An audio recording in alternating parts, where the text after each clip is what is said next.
Hello viewers, নমস্কার। তো আজকে দেখাই হাঁসের মাংস।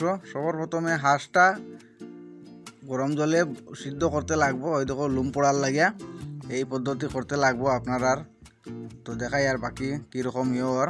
এই দেখুন গরম হাঁসটা সবার প্রথমে গরম জলে করতে লাগবে। তো তারপরে হাঁসটা চুলা শেষ, তখন হাঁসের পিস করা হইব। যত বেশি ছোটো ছোটো করে পিস বানানো হইব হাঁসের, অত বেশি খাইতে টেস্ট। তো আমি ওই রকম বানাইয়া খাইছি, আপনারাও ওই রকম বানাইয়া একদিন খাইবা, দেখবা কীরকম টেস্ট লাগে। ওই দেখো হাঁসের পিস হয়ে যায় এখন ছোটো ছোটো করিয়া। 3 কিলো হাঁস মাংস আজকে বানাইমু, আপনারা দেখাইমু, আমি নিজের হাতে বানাইমু। তখন আমি মাংসর মধ্যে সব মশলাগুলা ডালি দিব।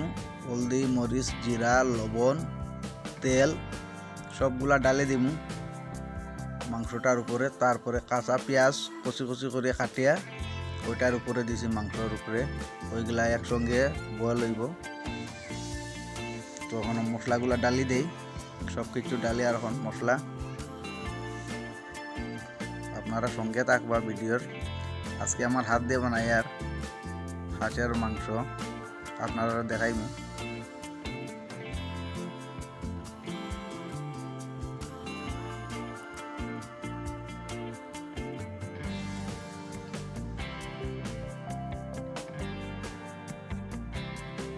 এখন লবণটাও ডালি দিই যাতে আর তরকারির মধ্যে দিতে না লাগে।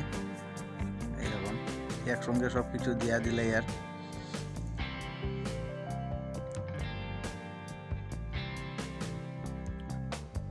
শেষ। মশলা সব কিছু ডালা হয়ে গেছে, একটা খালি বাকি রয়েছে এই যে কুটনির মধ্যে। ওইটা হইল গিয়া আদা, পেঁয়াজ, কাঁচা লঙ্কা আর রসুন, ওইগুলা সব পেস্ট করে দিছি কুটনির মধ্যে। পেস্ট করিয়া বানাই আর ওইগুলা গ্রাইন্ডারে দিলে তো ওইগুলা সব কিছু একদম হয়ে যায়, দইয়ের মতো হয়ে যায়। এর কারণে ওইটা আমি কুটনির মধ্যে বানাইছি। এগুলা ডালমু মাংসর উপরে, এখন ডলিমু বালা মতন। মাংসটারে বালা মতন ডলতে লাগবো।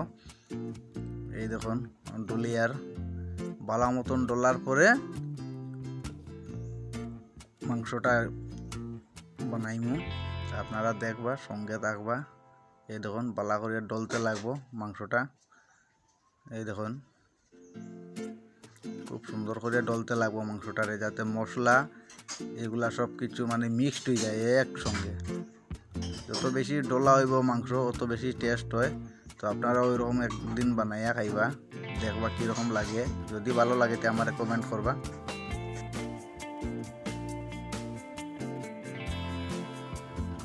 তো অলরেডি আমার ডলা শেষ, তখন মাংসটা ফ্রাই বানাইছি।